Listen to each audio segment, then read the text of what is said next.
밤사이 뉴욕 증시가 경기 침체 공포를 떨쳐내면서 강한 상승세를 보였습니다. 계속해서 경제 지표들이 좋게 나오고 있고 이제는 굿뉴스가 시장에도 굿뉴스로 작용하고 있는데요. 뉴욕 증시 상승이 국내 증시에도 굿뉴스로 작용을 하길 바라는 마음입니다.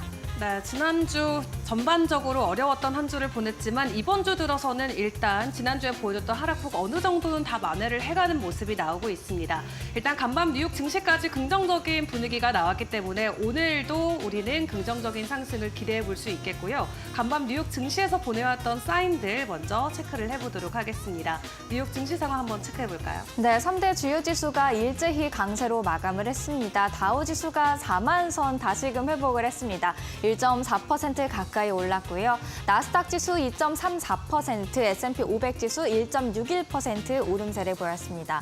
S&P 500 지수 같은 경우 지난 블랙 먼데이 때의 장중 저점을 기준으로 약 8%가량 올라왔다라는 분석도 있으니까요. 지금 그런 부분들 참고를 하시면 좋을 것 같습니다. 시장이 지난주의 낙폭들을 계속해서 회복해 나가고 있는 모습들이죠.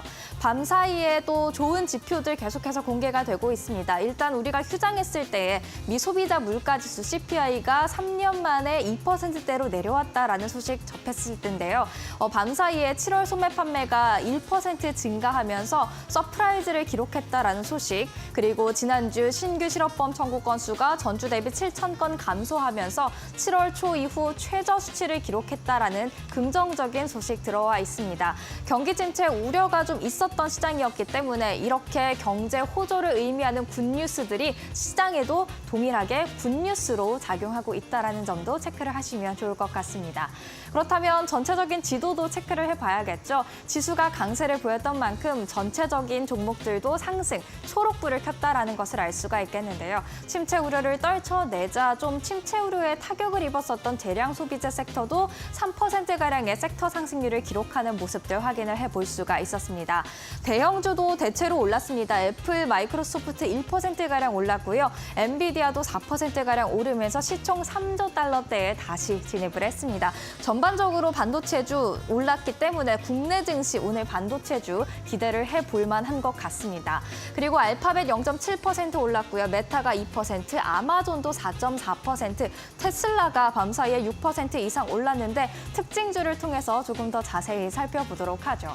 이날 침체 우려가 내려가자 연착륙 기대감에 오른 종목들 한번 준비를 해봤습니다. 대형주 위주로 기록을 해봤는데요. 일단 엔비디아 특별한 이슈는 없었지만 4%가량 올랐죠. 침체 우려를 떨쳐내자 AI 테마주가 다시금 달리고 있는 모습들 확인할 수가 있었습니다. 침체가 된다면 AI에 대한 과대한 투자가 조금은 줄어들지 않을까라는 생각에 또 AI가 실적에 잘 찍히고 있나라는 우려에 AI 테마주 함께 하락하는 모습들이었는데 괜찮을 것으로 보이자 다시금 달리고 있죠. 그리고 아마존을 비롯해서 대량 소비재, 소비주로도 지금 시선이 다시금 쏠리고 있습니다. 아마존은 4.4% 오르면서 약한 가이던스에 따랐던 주가 충격을 극복하고 있는데요. 미국의 소비가 계속해서 이어지고 있다라는 부분에 아마존을 비롯한 다른 소비재, 유통주까지도 함께 올랐다라는 점 체크해 볼 수가 있겠고요. 그 안에는 테슬라도 물론 포함이 돼 있습니다. 자동차를 판매하고 있기 때문이죠. 6% 이상의 강세로 마감을 했는데 테슬라만 오른 게 아닙니다. 이날 포드, 제너럴 모터스, 자동차주 함께 올랐습니다.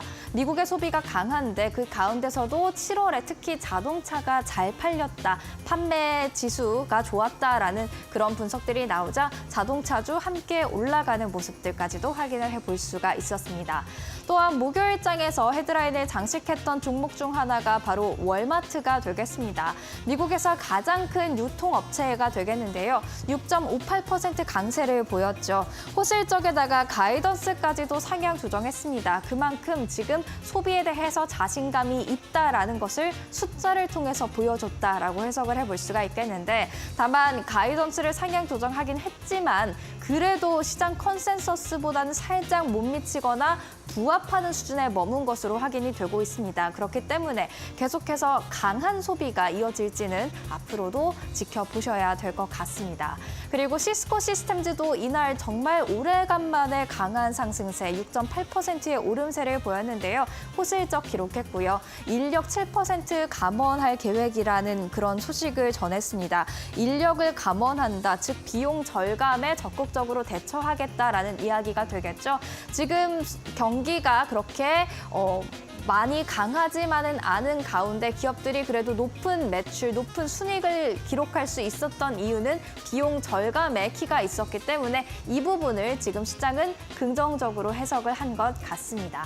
그렇다면 계속해서 애널리스트들은 어떤 종목을 주목을 하고 있는지를 통해서 우리가 앞으로의 시장까지도 대응을 해보도록 하겠습니다. 아마존에 대해서 번스타인이 탑 아이디어 최선호주라고 이야기를 했습니다. 하반기에도 아마존 웹 서비스 성장과 광고 매출 확대가 기대된다라고 하고요. 마진 확대도 꾸준하다라는 이야기를 제시했네요. 그리고 델 테크놀로지스에 대해서 JP모건이 포커스 리스트, 결국에는 최선호주다라고 주목해볼 만한 종목이다라고 이야기를 했습니다. 밸류에이션이 굉장히 매력적이다라는 말로 시작을 했는데 AI 투자가 계속해서 이어지고 있는 만큼 델이 가지고 있는 서버와 저장 부문을 긍정적으로 기대해볼 수 있다라는 이야기를 제시했습니다. 이러면서 델의 주가도 긍정적으로 반응을 했는데요. 밤사이에 7%가량 오름세를 보였습니다. 울타뷰티는 헤드라인에서 아마 확인을 해보셨겠지만 버크셔 해서웨이가 울타뷰티에 대한 신규 투자에 단행했다라는 소식이 전해졌죠. 오펜하이머가 아웃퍼폼 의견 제시하고 있는데요.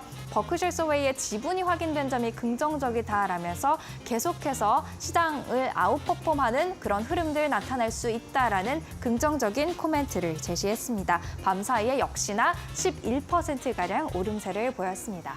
그렇다면 오늘의 이슈, 주목해볼 만한 이슈는 무엇일까요? 이 버크셔 해서웨이와 관련해서 한번 주목해볼 만한 것 같습니다. 버핏이 애플을 다 팔았다, 이제 애플은 더 팔지 않을 것 같다라는 이야기들이 군데군데서 나오고 있는데요. 버크셔 해서웨이의 포트폴리오 중 비중 탑 10을 함께 보고 계십니다. 좀 특이한 점이 바로 이 애플과 코카콜라의 주식 수가 되겠습니다. 동일하게 4억 주씩 딱 숫자를 맞춰서 갖고 있다라는 점을 확인할 수가 있겠는데요. 코카콜라 하면 워런 버핏의 정말 오랫동안 장기 투자로 유명한 종목이 바로 되겠죠. 절대 팔지 않는 그런 종목이 되겠는데 그와 똑같은 4억 주를 애플을 가지고 있다라는 점, 여기서 추가 매도하지는 않을 것 같다라는 이야기가 나오고 있는 이유가 되겠습니다. 조금 더 자세히 다음 장을 통해서 확인을 해보도록 하겠습니다. 포트폴리오는 애플 비중 지난해 말에는 50%였는데 이번에 대거 축소하면서 30%로 비중이 축소가 됐었죠. 그리고 애플을 팔았다라는 소식에 놀라서 애플의 주가 크게 내리기도 했었고요. 여기서 더 팔진 않을까라는 추가 우려까지도 있었는데 이 부분을 우리가 4억 주라는 그 4억이라는 숫자에서 여기서 다 판 것 같다라고 지레 짐작해 볼 수가 있는 겁니다.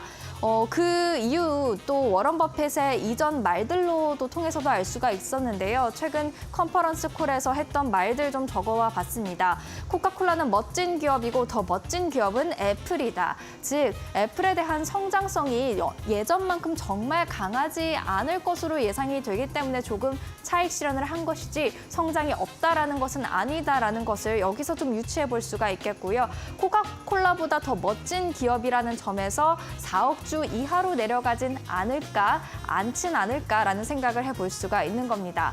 또 정말 기이한 일이 벌어지지 않는 한 우리는 애플, 아메리칸 익스프레스, 코카콜라를 보유할 것이라고 콕 집어서 세 가지 종목을 이야기한 만큼 버핏의 애플 사랑 계속되고 있다라는 점도 체크를 할 수가 있었고요.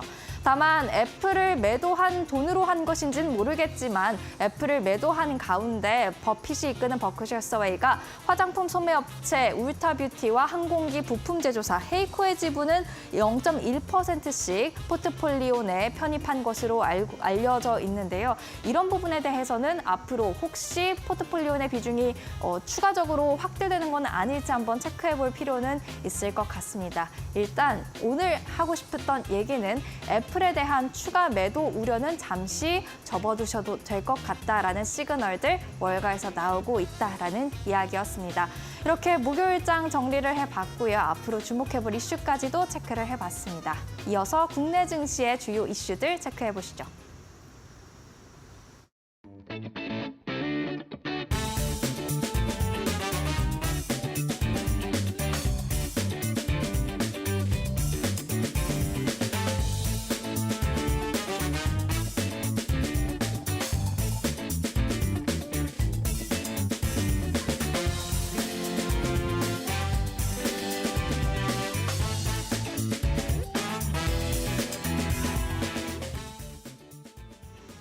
네, 어제 우리 증시 하루 쉬어갔었죠. 그렇기 때문에 수요일 증시 다시 한번 복귀를 해보고 오늘 개장 전 확인해볼 이슈들까지 점검을 해보도록 할 텐데요. 수요일 증시 지수부터 열어보도록 하겠습니다.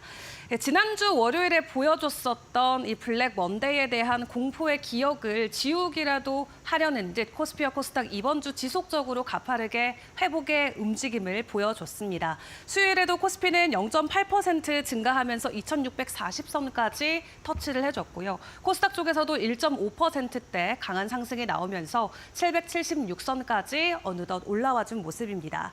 외인들의 수급이 특히나 더 긍정적이었는데 외인과 기관들은 어떤 종목에 집중을 했을지 리스트로 함께 확인을 해보도록 하겠습니다. 일단 외인 쪽 먼저 확인을 해보시면 코스피 쪽에서는 삼성전자와 SK하이닉스와 같은 반도체 투톱이 올라와 있는 모습 확인을 해볼 수가 있겠고요. 최근 중동 리스크가 지속적으로 부각이 되면서 방산주를 위주로 외국인들의 매수 흐름이 이어졌었는데 이날도 한국항공우주 그리고 현대로템이 3위와 4위권에 이름을 올렸습니다. 특히 현대로템 같은 경우는 오는 11월에 MSCI 편입된다는 소식과 함께 기대감 그대로 반영되면서 52주 신고가 다시 한번 돌파해냈고요. 코스닥 쪽으로 넘어와서 확인을 해보면 파마리서치가 오랜만에 외인들의 강한 매수세로 힘을 입었습니다. 이 보톡스 관련주들 지금 저평가 구간에 있다라는 증권사들의 분석도 있었고 앞으로 호실적이 지속적으로 기대된다라는 실적 기대감과 함께 파마리서치 이날장에서 관심을 받았었고요. 다른 종목들도 긍정적인 이 실적과 또 하반기에 지속적인 수출 호재에 대한 기대감으로 여전히 관심 받는 종목들 동일하게 적용이 됐던 것 같습니다. 기관 쪽의 순매수 상인 종목도 확인을 해보도록 할 텐데요. 기관도 조금은 실적에 더 집중하는 모습이 이날 나왔었죠. 다만 태양광이나 이 CS 윈드처럼 친환경 에너지 관련주들이 좀 부각을 받았었습니다. 이 해리스 부통령의 지지율이 트럼프 전 대통령보다 확실히 우위에 있다라는 수치들이 공개가 되면서 친환경 에너지 관련주들이 다시 한번 움직임을 보였었는데 CS윈드는 특히 이번에 실적을 발표했는데 정말 오랜만에 턴어라운드가 나왔죠. 이 실적에 대한 안도감과 함께 CS윈드도 이날장에서는 함께 반짝이는 종목에 이름을 올리기도 했습니다. 또 SDI는 최근에 삼성전자와 400억 규모로 이 반도체 수출 계약 체결 소식을 전해왔는데 이날장에서도 추가적으로 부각받은 모습이 확인이 됐었고요. 이 업종과 이슈단에서는 수요일장 어떻게 정리해 볼 수 있을지도 체크해 보도록 하겠습니다. 일단 치료제와 진단키트, 마스크 이들의 공통점은 코로나19 그리고 엠폭스가 될 것 같습니다. 코로나19의 재확산 지속적으로 부각이 되면서 지난 2주 동안 관련주들이 상한가 가는 종목이 하루도 빠지지 않고 거의 매일 나왔었던 것 같습니다. 치료제 쪽에서 보시면 그린생명과학이나 셀레믹스, 셀리드 같은 종목들 모두 상한가 안착을 했고요. 그 전날에도 상한가 갔는데 이틀 연속으로 상한가 들어가는 모습이 나왔습니다. 진단키트 쪽에서도 랩지노믹스 같은 경우는 코로나뿐만 아니라 이 엠폭스 관련주로도 많이 움직임이 나왔었는데 이날장에서도 20%의 급등 흐름이 이어졌고요. 마스크 종목들도 두 자릿수 이상 오른 종목이 장중에 포착이 되기도 했습니다. 엠폭스 관련해서는 WHO가 이제 본격적으로 비상사태를 선언한 만큼 글로벌적으로 코로나 그리고 엠폭스에 대한 우려감이 관련주들의 주가 변동성 오늘도 불러일으킬 수 있다는 점은 참고해 보시면 좋을 것 같습니다.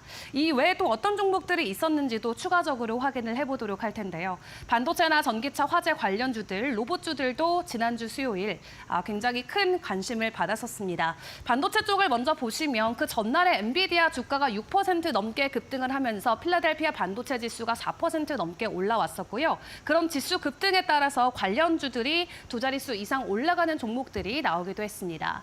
그리고 전기차 화재 관련해서는 정부가 좀 속 시원하게 대응책을 내놓기 전에 다시 한번 전기차 화재가 사례가 한 차례가 더 나왔습니다. 그 전에 있었던 청라 아파트 그 앞단지에서 다시 한번 벤츠 차량에서 차에 불이 났었는데 다행히 큰 화재로까지 번지진 않았지만 지속적으로 전기차 화재 사고가 들려오면서 관련주들 이날장에도 두 자릿수 이상의 상승 흐름을 받아갔습니다. 특히 배터리 관련주보다는 이 화재를 진압할 수 있는 기술을 보유하고 있는 관련주들 위주로 상승 흐름이 지속적으로 포착이 되고 있고요. 그리고 삼성전자가 웨어러블 로봇인 보핏을 상용화한다는 소식과 함께 로봇 관련주들도 이날장에서 오름폭을 보였습니다. 보핏은 이제 보행을 도와주는 로봇 기구라고 생각을 하시면 되는데 지금까지는 B2B로만 거래가 되다가 2019년 출시하고 나서 5년 만에 B2C로 처음으로 공개가 되고요. 다음 달에 본격적인 판매에 들어갈 것으로 보여지고 있습니다. 그럼 오늘 개장 전 우리가 확인해 볼 이슈는 어떤 것들이 있을까요? 첫 번째 이슈부터 확인을 해보시죠. 워렌 버핏의 포트폴리오가 다시 한번 공개를 됐습니다. SEC에 제출했던 이 13F 보고서를 통해서 확인을 해볼 수 있었는데 일단 애플이나 뱅크 오브 아메리카의 주식을 팔았고 그 판 금액으로 어떤 종목을 샀는지 보니까 울타 뷰티라는 미국의 이 체인점을 매수를 했습니다. 얼타 뷰티는 미국판 올리브영이다라고 생각을 하시면 됐는데 우리 올리브영과 얼타의 어떤 차이점이 있을지도 함께 짚어드리도록 하겠습니다. 일단 공통점을 먼저 보시면 둘 다 종합 뷰티 리테일러고요. 원스톱 쇼핑 경험을 제시를 해주고 온라인뿐만 아니라 오프라인에서도 채널을 운영을 합니다. 그리고 모두 자체 브랜드를 보유하고 있는 게 공통점으로 확인해 볼 수 있는 부분이고 차이점을 놓고 보자면 얼타 같은 경우는 헤어와 메이크업 서비스까지 제공을 한다고 합니다. 한마디로 이 올리브영처럼 판매만 하는 게 아니라 미용실의 역할까지도 함께하고 있다라고 생각해 볼 수 있겠고요. 그리고 올리브영은 중저가 제품 위주로만 판매를 하는데 얼타 뷰티는 명품 브랜드까지 입점이 돼 있어서 조금 더 규모가 크다라고 생각을 해주시면 좋을 것 같습니다. 그런 얼타 뷰티 안에 최근 K-뷰티 브랜드들의 입점이 지속적으로 이어지고 있는 상황이고요. 다만 K-뷰티 브랜드의 공통점을 확인을 해보니까 메이크업 제품보다는 스킨케어 제품 위주로 입점이 된 모습이 확인이 가능했습니다. 이런 종목들 현재 얼타 뷰티에서 팔리고 있다라고 하니까 관련주들 앞으로의 변동성 주목해보시는 게 좋을 것 같고요. 다만 버핏이 보유한 비중이 엄청 크지는 않기 때문에 얼마나 많이 주가에 반영이 될 수 있을지는 시장 분위기 계속 확인해 보시는 게 중요할 것 같습니다. 일단 상장된 관련주들 함께 종가 현황 확인을 해보시죠. 최근 화장품 관련주들 수요일에는 또 일제히 상승 흐름을 보여주기도 했는데요. 코스맥스가 5%로 가장 강한 상승을 보였고요. 얼타뷰티에 입점돼 있는 토니몰이나 이 라네즈의 아모레퍼시픽 그리고 마녀공장 또한 전장에는 오름폭을 보였습니다. 해당 소식으로 오늘 관련주들 또 다시 한번 큰 폭의 상승 흐름 이어갈지 체크해보시는 게 중요하겠습니다. 두 번째 이슈 넘어가 보겠습니다. 오늘의 두 번째 이슈는 애플의 소식입니다. 지난 수요일에도 이 삼성 보핏으로 인해서 로봇 관련주들이 상승 흐름을 보였는데 이번에는 애플 덕분에 로봇주들 다시 한번 변동성이 나올 수 있을지 체크가 필요해 보이는데요. 이제 애플카 사업을 접고 나서 애플은 이제 로봇에 집중하겠다. 새로운 신성장 동력으로 로봇을 선택한 바 있었죠. 탁상형 홈 디바이스 로봇을 개발한다는 소식이 전해졌습니다. 한마디로 가운데 아이패드가 달려있고 팔다리가 붙어있는 로봇 형태다라고 생각을 하시면 될 것 같은데 2022년에 이미 개발이 승인된 것으로 보여지고 있고요. 수천 명의 개발자가 함께 이 프로젝트를 진행하고 있다고 합니다. 이르면 오는 2026년에 출시할 것으로 보여지고 있고 가격은 100만 원대로 추정이 되고 있다라고 하는데요. 이번 하반기에 새로 출시되는 애플 인텔리전스를 탑재한 가정용 탁상형 이 로봇 홈 디바이스 출시와 함께 오늘 로봇주들 다시 한번 주가 변동성 나올 수 있을지 체크해 보시는 것도 좋을 것 같습니다. 이렇게 로봇의 상용화가 이 일상으로 들어오면서 로봇 관련주들 오늘 긍정적인 흐름 이어갈 수 있을까요? 전날 종가 현황 함께 확인을 해보시죠. 보핏 덕분에 지난 수요일 긍정적인 로봇주들의 흐름 확인을 해보실 수 있겠습니다. 오늘도 추가적인 변동성 나올지 체크를 해보시고요. 미국에서 긍정적인 이 경제 지표가 나왔던 만큼 오늘 국내 증시 다시 한번 활짝 웃으면서 마무리할 수 있을지 지속적으로 이데일리 TV와 함께 개장까지 함께 해보시죠.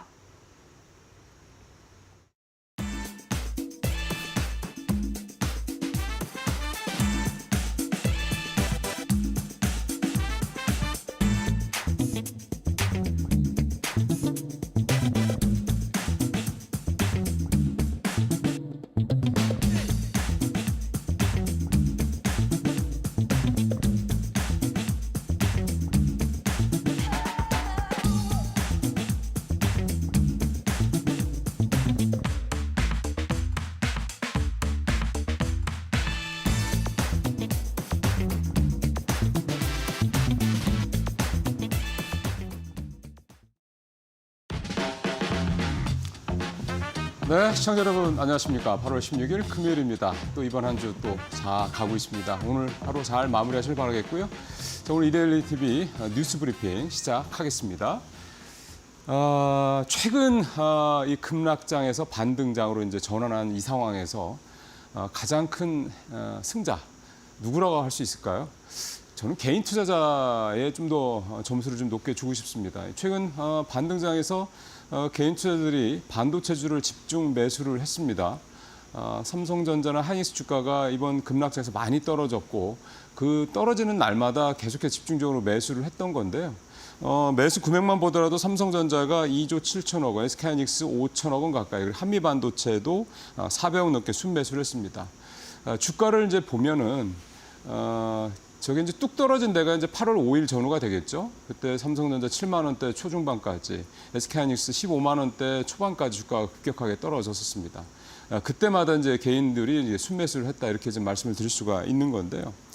개인 투자자들이 반도체를 집중한 매수 배경을 좀 살펴본다면 일단은 팬데믹 당시 학습 효과를 다시 얘기하지 않을 수 없습니다. 그 당시에 동학개미 운동이라는 말이 붙을 정도로 개인들이 외국인과 기관이 연일 내다 파는 우리 주식들을 계속 사들였죠. 일종의 안전판 역할을 개인 투자들이 사실은 우리나라 주식시장 역사상 처음으로 해냈고 그 결과가 굉장히 좋았습니다. V자 반등을 했으니까요. 그거에 대한 학습 효과. 그래서 굉장히 주가가 급락을 할 때마다 이렇게 저가 매수하는 개인 투자들이 계속 나오고 있는 이유도 그렇게 봐야 될 것 같고요. 그다음에 역시 믿을 거는 빅테크주다라는 이 믿음이 여전히 있다라고 생각이 좀 듭니다.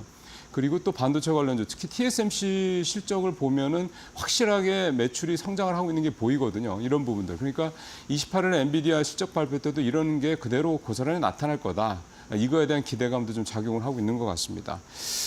나스닥이 오늘 2.3%, 그다음에 필라델피아 반도체 수가 5% 가까이 급등을 했던 걸로 보더라도 이 기술주에 대한 기본적인 우려감은 좀 많이 좀 진정되고 있다 이렇게 봐야 될 거고, 결국 이거는 특히 반도체주에 대한 비중이 큰 우리 시장에 있어서도 어떤 이 큰 불안감이 해소가 되는, 진정이 되는 어떤 그런 계기가 되지 않겠냐. 또 여기에 방점을 찍어주는 게 결국은 엔비디아의 이번 2분기 실적 발표가 되지 않겠냐 그렇게 생각을 합니다. 자, 중국 배터리 포비아의 2차 전지 엇갈린 전망 나오는데요. 2차 전지 쪽 사실 올 들어 좋지는 않습니다. 바로 주가부터 한번 보면은 주요 배터리 제조사들 올해 주가 이렇게 한 방향으로 또 아주 소위 말하는 이제 시장에서 보는 장대 음봉이라고 해야 되겠죠. 이렇게 크게 동반해서 하락하는 정도로 업종 상황 좋지 않습니다.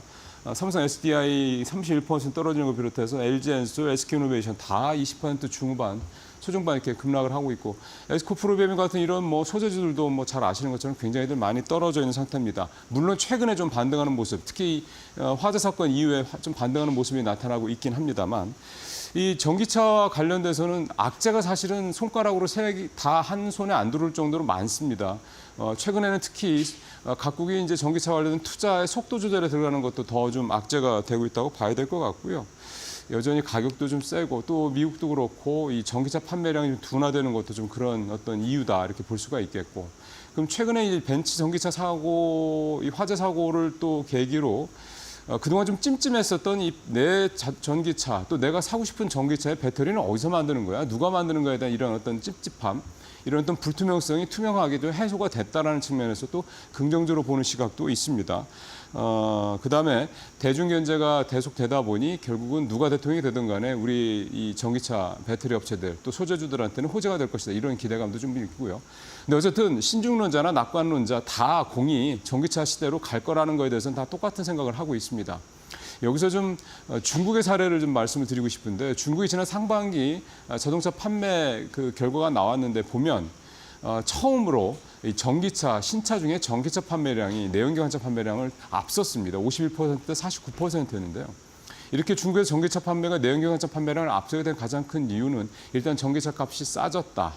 보조금 역시 계속 좀 나오고 있다는 게 또 있고, 그다음에 충전 인프라가 굉장히 좀 많이 좀 깔리고 있다라는 점들. 그러니까 결국 합해서 보면 전기차를 사고 싶어하는 이 소비자들의 어떤 그런 수요 부분들, 소비자들의 불안감들, 소비자들의 불편한 부분들을 제도적이든 정부 차원이든 기업이든 이렇게 메꿔주고 있다. 이 부분이 될 것 같습니다. 그 전기차 캐즘의 해소는 그렇게 소비자들이 이렇게 편하게 전기차를 사서 쓸 수 있는 그런 시장이 눈앞에 보여야 되지 않겠느냐. 결국 그 부분이 캐즘 극복의 가장 큰 솔루션이다. 이렇게 이해가 중국 사례를 통해서 볼 때 이해가 됩니다.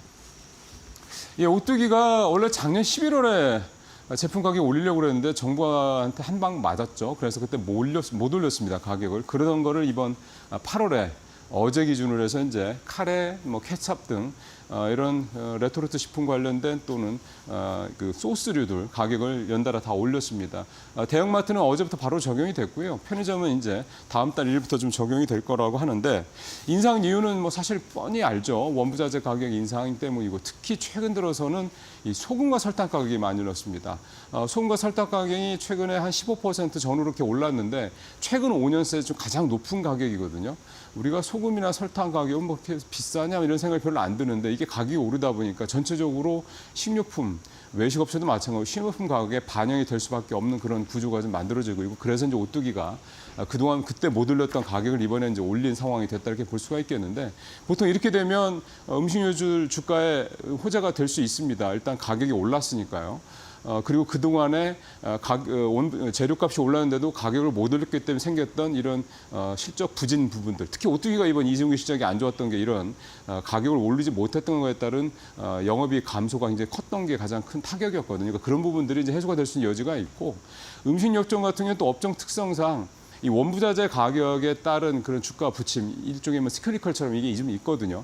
근데 가장 좋은 시나리오는 작년 말 올해 초처럼 작년 말에 가격이 이 곡물가라든가 이런 원부자재 가격이 급등을 했다가 올 초에 급락을 하면서 물건 가격이 올렸던 것들이 이제 재료값은 떨어지다 보니까 마진폭이 커졌던 겁니다. 그래서 올 상반기에 되게 실적이 좋았던 이유 중에 하나도 그 부분도 있었는데 수출도 좋았지만요.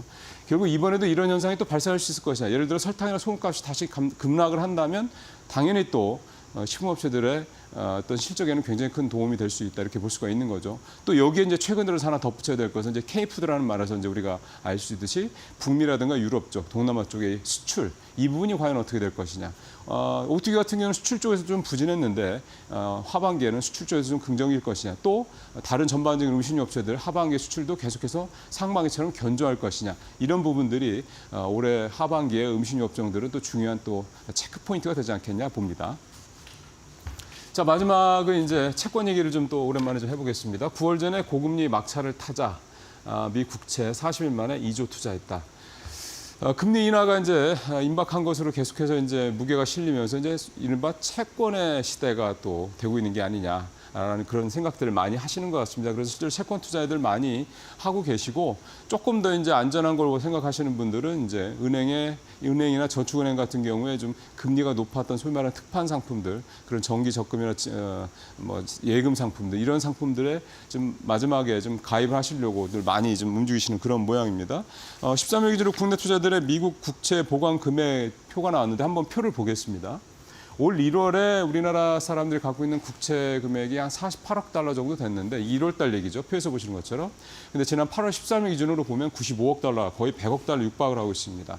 그러니까 그만큼 국채를 우리나라 투자자분들이 최근 올 8월 8개월 동안 거의 2배 가까이 좀 미국 국채를 많이 샀다 이런 얘기가 되는 건데 결국은 미국의 금리가 내릴 것이니 국채 가격이 올라서 국채를 갖고 있을 때 돈을 벌 것이다, 수익이 날 것이다라는 것에 대한 기대감이 작용했다 이렇게 볼 수가 있겠고 특히 최근 들어 증권사들이 지금 3개월짜리 이렇게 2개월짜리 이런 미국의 단기 국채 같은 경우는 금리가 5% 전후가 되거든요. 굉장히 높은 금리죠. 그래서 이런 국내 증권사들이 이런 미국의 단기채를 이렇게 판매하는 그런 상품들이 좀 많이 있습니다. 여기도 인기가 좀 많이 나오고 있다고 그러고요. 특히 이제 미국 단기 국채 같은 경우는 워렌 버핏도 굉장히 많이 갖고 있습니다. 이번에 2분기 포트폴리오 나왔을 때도 좀 나왔습니다만은 연준보다 더 많은 우리 돈 320조가 넘는 그런 미국의 1년 미만 단기 국채를 갖고 있거든요. 그만큼 워렌 버핏도 미국 단기 국채 요즘 같은 상황에서 굉장히 유효한 투자 전략이다. 특히 돈을 원금을 이제 훼손하지 않은 상태에서 다음 투자에 대한 걸 대기할 때 되게 좋은 투자 수단이다라는 거. 갖고만 있어도 4, 5% 수익을 내는 거니까요. 그런 생각들을 좀 했던 것 같습니다. 자, 오늘 뉴스 브리핑 여기서 좀 마치도록 하고요. 시장의 불안감은 확실하게 좀 이제 진정이 되는 것 같습니다. 오늘 우리 시장에서도 이런 미국 시장의 훈풍이 그대로 좀 고스란히 전달되기를 기대를 해보겠습니다. 저는 다음 주에 뵙도록 하겠습니다. 고맙습니다.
네, 마켓 비하인드로 이어가도록 하겠습니다. 이번 시간에는 이영훈 IM증권 서울금융센터 이사와 함께하겠습니다. 이사님 어서 오세요. 네, 안녕하십니까.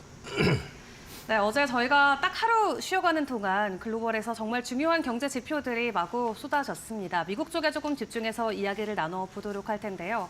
일단 기다렸던 CPI 드디어 2%대로 들어갔고 소매는 올랐고 고용은 우려했던 것보다 나름 견조한 모습을 보였는데 이런 지표들 저희 어떻게 해석하면 좋을까요? 일단 모든 게 다 과하지 않게 네. 시장이 원하는 대로 이제 반영이 됐다라는 측면에서 긍정적이었고 CPI가 일단 뭐 예상치 선에서 괜찮게 나왔었던 거기 때문에 이제 네. 그에 반해서 주가가 좀 크게 움직이지 못했었던 건 그 전날 발표됐었던 그 도매물까지 있어 PPI 역시 네. 마찬가지로 긍정적으로 나왔었던 측면이 있기 때문에 선반영된 측면이 있었다면은 네. 오늘 같은 경우는 사실 이제 그 신규 실업자 그 수당 청구 건수하고 그다음에 소매 판매가 나왔는데 사실은 제일 우려했었던 게 지난달에 소매 판매가 역선 마이너스였었거든요. 그래서 이번에도 또 마이너스 나오면 이건 경기 침체 시그널이라고 받아들일 수도 있었기 때문에 네. 그 부분을 우려했는데 1% 플러스가 나오는 바람에 경기 침체 아니구나. 그리고 소매 그 소위 말해서 소비라는 게 미국은 여전히 견고하다라는 걸 갖다 확인시켜 주니까 네. 약간의 좀 안도랠리 비슷하게 좀 주가가 좀 반등한 측면이 있는 것 같습니다. 네, 그래도 다행이게도 우리가 우려했던 경기 침체에 대한 시그널 일단은 배제하고 시장을 대응해 볼 수 있을 것 같은데 소매 판매 긍정적으로 나와서 좋긴 한데 그렇다 보니까 결론적으로는 9월 FOMC 금리 인하폭이 또 줄어드는 것으로 연결이 됐던 것 같아요. B컷 기대했다가 그 기대치가 조금은 줄어들었는데 25bp의 무게를 실어야 될까요? 사람들이 지금 이제 금리 인하를 크게 많이 하면 좋을 거라고 생각하시는 것 같은데 네. 그거는 오히려 경기 침체에 명확한 시그널을 주는 거기 때문에 증시는 부정적일 가능성이 높습니다. 오히려 지금 시장이 뭐 최대 75bp까지 9월 얘기했다가 50bp로 내려갔다가 네. 25bp로 떨어지는 것 자체가 정상적인 흐름이라고 저는 보고 있고요. 이 부분에 있어가지고 사실 연준에서 그동안 얘기했었던 경기 침체 아니다라는 거고 그다음에 미국 경제에 대한 자신감 그리고 이제 금리 인하 시기에 대해서 보험성 금리 인하라고 하면 좀 빨리 했었어야 되는 게 맞긴 한데 네. 그렇지 않더라도 이게 크게 문제가 되지 않을 거다라는 걸 갖다가 확신을 심어준다는 측면에서는 25bp 인하가 오히려 더 증시에는 좋을 가능성이 높다고 저는 보고 있습니다. 오히려 빅컷으로 진행을 해서 시장에 대한 확실한 시그널을 주는 것보다 완만하게 진행되는 게 오히려 증시에는 우호적일 수 있다 말씀 주셨고요. 그렇다면 다음 주에 열리는 잭슨홀 미팅 일단은 주목을 해볼 수밖에 없을 것 같은데 어떤 발언들이 나올까요? 아무래도 지금 경기와 관련된 얘기들이 논란이 제일 많다 보니까 네. 그와 관련된 얘기를 하지 않겠느냐. 그리고 이제 문제는 연준이 그동안 계속해가지고 늦게 금리를 올리고 또 지금도 사실 금리 인하 시기가 좀 놓쳤다라는 얘기들이 나오는 상황에서 그렇죠. 연준이 이제 발표를 하는 내용에 대해서 시장이 얼마만큼 그 신뢰를 할 수 있겠느냐. 이런 부분들이 이제 좀 변수가 될 것 같기는 해요. 근데 일단 각종 지표들이 일단 시장에 우호적으로 계속 나올 수만 있다 그러면은 시장 자체가 여기서 크게 갑자기 데미지를 입을 가능성은 제한적인 것 같고 다만 이제 확실하게 그 금리 인하에 대한 확신을 과연 연준이 심어줄 수 있느냐가 변수일 것 같은데 그 부분에 대해서는 저 개인적으로는 사실 연준에 대한 신뢰보다는 지표를 조금 더 확인하고 싶은 생각이 있지 않을까 하는 생각이 있거든요. 그래서 저는 9월 달에 발표될 역시 똑같은 지표들을 한 번 정도 더 확인을 한 뒤에 시장이 좀 거기에 대한 안도를 하지 않을까 하는 생각을 하고 있습니다. 네, 좋습니다. 자, 그렇다면 좀 증시 시장에 또 집중을 해서 이야기를 이어가 보도록 할 텐데 최근 애플의 주가를 좀 크게 하락시켰던 게 워렌 버핏이 애플의 보유 지분을 줄였다라는 소식이었죠. 그렇다면 궁금해 볼 수 있는 부분이 그 줄인 비중으로 어디를 또 담았을까가 될 것 같은데 최근 13F 보고서 이제 공개가 돼서 보니까 화장품이랑 또 항공모 부품 쪽 이런 네네. 쪽으로 매수를 진행을 했더라고요. 투자에 대한 신호로 저희가 받아들여야 될까요? 저는 그걸 보면서 네. 버핏은 버핏이구나라는 생각을 좀 했었거든요. 예를 들어서 이제 울타뷰티 같은 경우는 최근에 주가 흐름을 보면 네. 주가가 굉장히 낮은 가격대까지 그렇죠. 빠져 있는 상태입니다. 네. 근데 그게 이제 소비 침체, 그다음에 이제 경기에 대한 이제 우려 이런 걸 반영했다라고들 판단을 했었는데 사실 이제 울타뷰티 같은 경우는 한국형으로 얘기를 하게 굳이 비유를 하자 그러면 올리브영에 가까운 네. 그 체인적인 어떤 그 인디 브랜드 위주의 어떤 화장품이라든지 이런 것들을 많이 파는 회사인데 네. 그 회사가 전국적인 매장을 가지고 있고 4천만 명의 그 회원자 수를 유지하고 있으면서 주로 하는 방식이 보면 SNS를 활용해 가지고 그 사람들한테 이제 그 뷰티하는 방식이라든지 이런 것들을 보여주게 되고 네. 또 매장에서 직접 그걸 보여주는 어떤 그 시연해주는 모습들을 통해 가지고 이제 마케팅을 많이 되게 강화를 하는 회사거든요. 근데 이 부분에 있어서 투자를 들어갔다는 얘기는 사실 그동안 우리나라 사람들 생각하고는 다르게 외국인들은 그 특히 이제 화장품에 대해서 이게 필수 소비재라는 생각들을 그렇게 크게 하지는 않았던 것 같은데 최근에 이제 스킨케어 열풍을 좀 타기 시작하면서 네. 화장품에 대해서 인식 자체가 좀 바뀐 것도 좀 있는 것 같고 필수 소비재라는 측면에서 봤을 때 고가 브랜드보다는 오히려 인디 브랜드 가운데서 좀 히트를 치는 종목들 그 품목들 위주로 해가지고 많이 관심을 갖지 않느냐 그런 맥락에서 봤을 땐 지금이 많이 빠졌을 때 기회라고 지금 생각을 하신 것 같고 네. 또 한 가지 이게 이제 8월 말에 아마 실적 발표가 나올 건데 실적 발표가 나왔을 때 시장에서 우려하는 거하고 다르게 나왔을 경우에는 또 다른 어떤 그림을 그려주지 않겠느냐라는 기대감이 있는 것 같고요. 항공기 쪽으로 하면은 지금 우리나라도 지금 사실 해외 여행에 대한 붐이 굉장히 크게 일어났었고요. 네. 최근에 대한항공이 그 보잉으로 보잉에 30조 원어치 그 발주를 냈고 네. 경쟁 당국이 그걸 승인을 했거든요. 근데 이게 대한항공만의 문제가 아니고 델타항공 같은 경우도 내년도 그 해외 여행 수요라든지 이런 항공 수요는 지금 대비해서 크게 많이 늘어날 거라고 지금 전망을 하고 있습니다. 그런 것들 때문에 실제 이제 발주가 많이 늘어난 거에 대해서 네. 이 항공사 부품회사라든지 이런 쪽에서는 그럼 거꾸로 그쪽에서 제작해서 판매할 수 있는 여력이 많이 늘어나니까 실적 개선에 대한 기대감을 좀 가질 수 있지 않겠느냐. 그런 맥락에서 많이 주가가 크게 반등을 하지 않은 상태지만은 네. 그쪽에 대해서 관심을 갖고 투자를 좀 들어가신 게 아닌가 싶습니다. 최근 가지고 있었던 주식들의 물량에 대한 포트폴리오 재조정이 좀 있었었죠. 이를 놓고 뭐 저가 매수를 또 기회로 생각을 했을 수도 있고 최근에 또 수요가 급증하고 있는 항공 쪽에 대한 하나의 시그널이 될 수 있다라고 설명 주셨는데 또 여기서 주목해볼 부분은 사실 비중이 그렇게 많지는 않았잖아요. 조금 소수의 비중으로 담았고 그렇기 때문에 관련주들도 엄청난 폭등을 또 이어가진 네네. 않았는데 오히려 2분기 보니까 현금 보유 비중이 뭐 전분기 대비해서 40%나 증가를 했더라고요. 지금 시장에서 현금 보증에 보증의 비중을 늘린다는 게 투자자들한테도 하나의 시그널이 될 수 있을까요?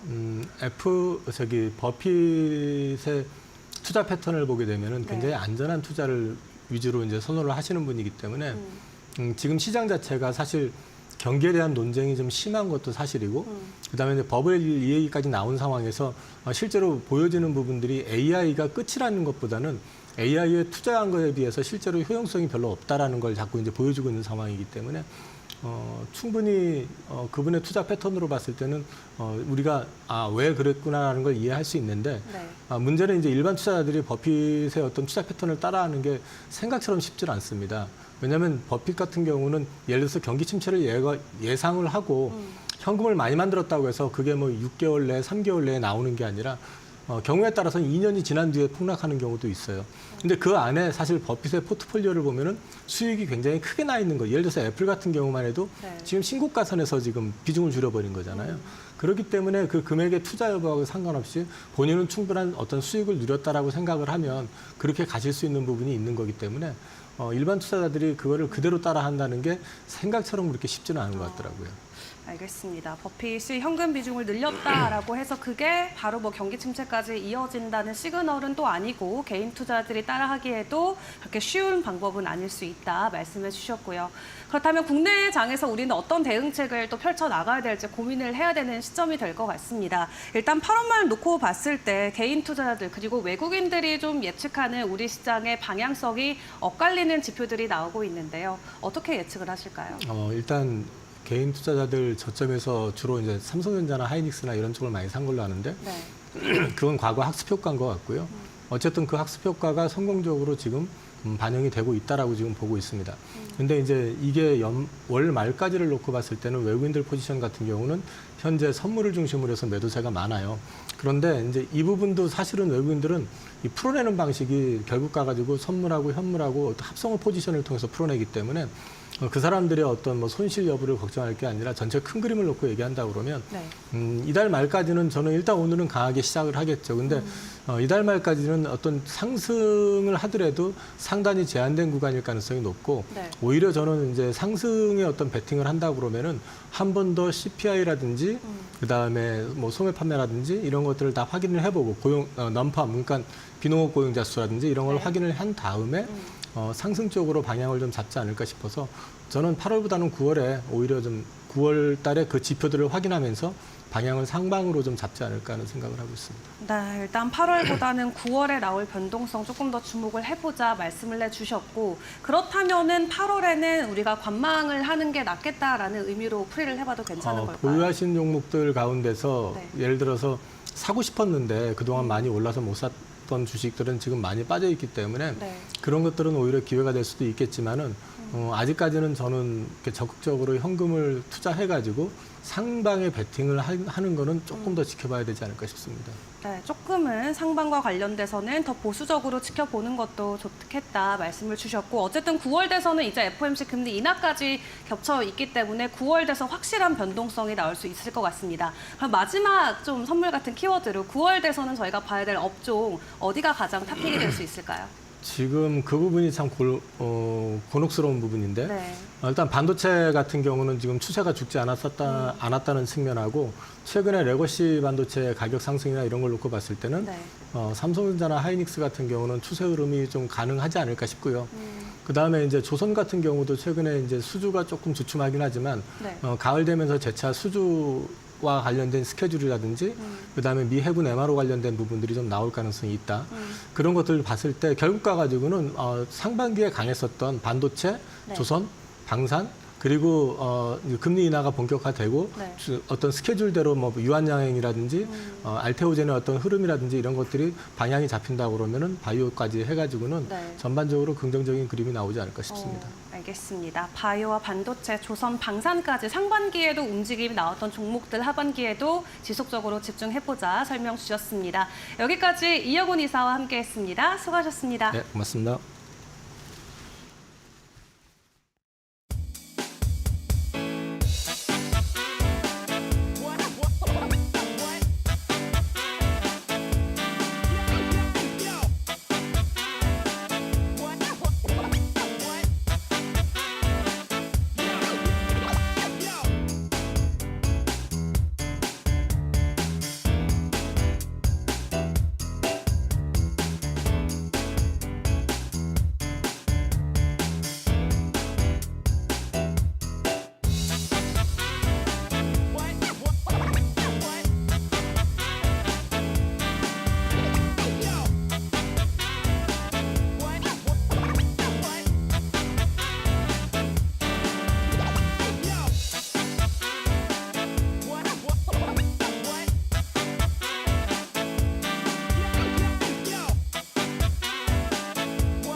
안녕하세요. K웨더 라이프스타일 예보 박유라입니다. 오늘도 구름 많은 가운데 가끔 소나기가 지나겠습니다. 갑자기 많은 양의 비가 쏟아질 수 있고 돌풍과 벼락이 치기도 하겠습니다. 한편 현재 제주는 흐린 가운데 비가 내리고 있는데요. 저녁에 그치겠고 다시 내일 새벽부터 내리겠습니다. 양은 20에서 50, 많은 곳은 80mm 이상이 되겠습니다. 한편 폭염과 열대야가 계속되는데요. 밤낮을 가리지 않는 더위에 건강관리를 잘해 주셔야겠습니다. 이번 주말도 더위 속에 곳곳으로 소나기가 지나겠고요. 제주는 흐린 가운데 토요일 비가 오겠습니다. 다음은 자세한 지역별 날씨입니다. 중부지방 낮 기온 서울과 대전, 춘천 모두 34도까지 치솟겠습니다. 동해안 낮에 속초와 강릉 29도로 비교적 더위가 덜하겠습니다. 남부지방 낮 동안 전주와 대구 33도까지 올라 매우 무덥겠습니다. 서해와 동해상으로 소나기가 오겠고요. 남해상은 비가 오겠습니다. 물결은 대체로 잔잔하게 일겠습니다. 더위 속에 소나기 소식이 잦겠고요. 제주와 남부로는 비가 오는 날이 많겠습니다. 날씨였습니다.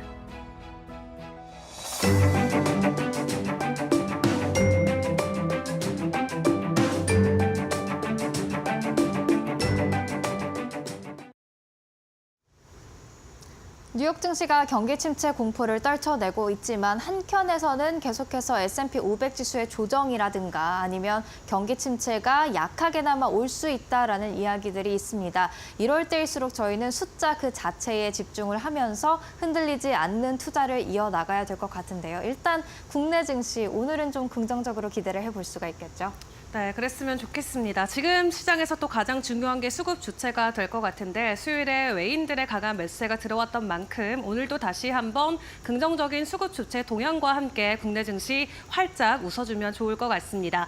개장 상황 계속해서 이데일리 TV에서 여러분들 함께 챙겨보시길 바라겠고요. 오늘 저희가 준비한 글로벌 또 국내 소식은 여기에서 마무리 짓도록 하겠습니다. 다음 주 월요일에 다시 돌아와서 소식 전해드리도록 하겠습니다. 오늘도 함께해 주신 여러분 고맙습니다.